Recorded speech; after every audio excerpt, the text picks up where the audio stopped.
Hello mga Mars! Welcome back to my channel, Karen Scoop Station here. Disclaimer, itong videos and photos na inyong mapapanood ay hindi ko po pagmamayari at ikikredit natin ang mga owner nito. Today, November 29, 2023 ay nag-celebrate ng birthday si Paulo Ballesteros kasama ang kanyang legit na barkad sa EAT TV5.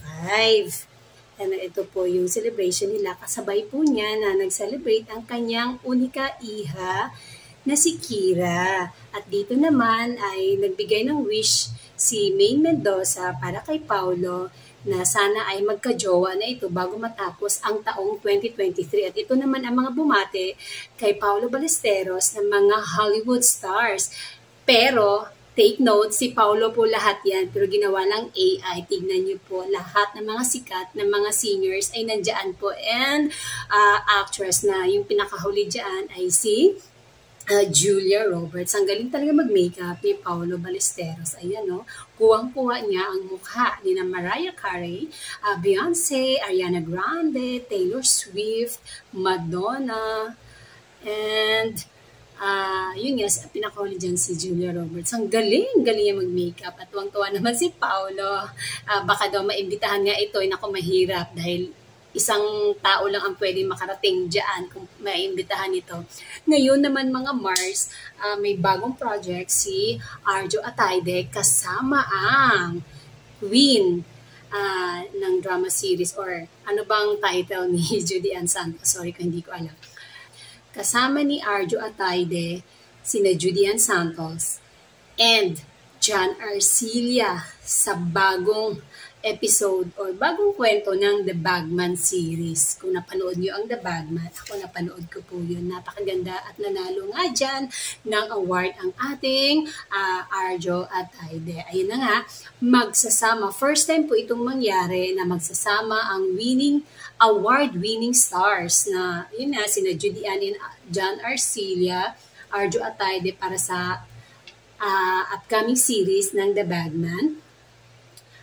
Muli ngang bubuhayin ni Arjo Ataide ang karakter ni Benjo Malaya, kasi Benjo Malaya nga siya dito sa The Bagman na nagbigay sa kanya ng first Best Actor Award sa Asian Academy Creative Awards noong 2020. Sila ay mag-boyfriend pa lang dito ni Maine Mendoza at ipinost nga dito ni Maine Mendoza sa kanyang Instagram account noon ang pagbate mula sa kanya na binati nga niya ang kanyang boyfriend na nanalo ng Best Actor Award sa Asian Academy Creative Awards noong 2022.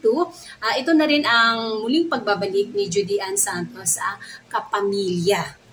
Tapos series pa after 4 years. Kaya pala si Judy Ann Santos ay sexy ngayon dahil merong pinaghahandaan. Ito nga ang The Bagman series. I think mapapanood dito 2024 sa I Want TFC. At isa pang makakasama na napakagaling na aktor, si John Arcilla na first Southeast Asian actor na nanalo din ng Volpi Cup or Best Actor. Then mga Mars, pupunta si Arjo Ataide sa Singapore para sa Asia TV Forum and Market para i-launch nga doon ang The Bagman na spin-off ng Bagman series ng I Want TFC.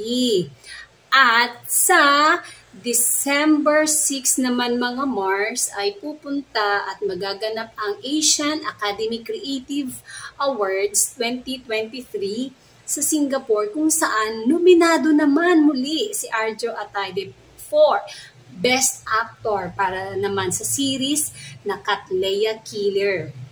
Nominado naman siya for Best Drama Series at Best Cinematography. Wow! Ang galing talaga niya. Ang dami na niya nakuha diyang awards, no? At wish nga natin, mga Armenian na kasama ni Arjo Ataide ang kanyang misis na si Maine Mendoza ngayong December 6 para nga sa Asian Academy Creative Awards 2023 sa Singapore. Kaya yan ang pakaabangan natin kung sila ay tutungo ng Singapore at sana nga kasama si Maine Mendoza dito mga Mars. Siyempre, iba din yung kasama ni Arjo ang kanyang wife, ano? Sa mga ganitong patimpalak. Kalain mo nominado at sana nga makuha ni Arjo ang awards na ito na Best Drama Series at Best Cinematography, no? Tapos Best Actor. Oh my gosh! Ang ganda naman kasi talaga ng Katleya Killer. Kung hindi nyo pa napanood, visit nyo lang ang Prime Video. Gumawa kayo ng account. Napakamurang halaga lang po. 149 pesos a month. Kaya marami din po kayong mapapanood doon ng mga Tagalog movies. And that's it, mga Mars. Thank you for watching this video. Please like, share, and subscribe for more scoop. Bye! Shout out Armenian!